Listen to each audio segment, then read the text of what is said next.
Değerli izləyicilər, videonu bəyənib kanala abunə olun ki, hər kəs son xəbərlərdən anında məlumatlansın. Aparıcı Aytəkin Mərdanova mərhum atası İsmail Mərdanovla bağlı paylaşım edib. Xəbər verilir ki, o valideyninin fotosunu izləyicilərlə bölüşərək xalq şairi Vaqif Səmədoğlunun şeirindən bu misraları yazıb. Atamı səslədim, köməyə gəlsin. Gördüm yox, arada qəbir dayanıb. Qeyd edək ki, Aytəkin atası 22 il əvvəl dünyasını dəyişib. Allah rəhmət eləsin. Xəzərdə suyun səviyyəsi tarixi minimuma yaxınlaşır. Bu isə ciddi narahatlıq doğurur.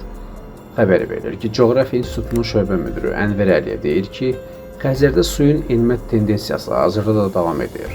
Əvvəlki qədər sürətli enmə müşahidə edilməsə də proses davam edir.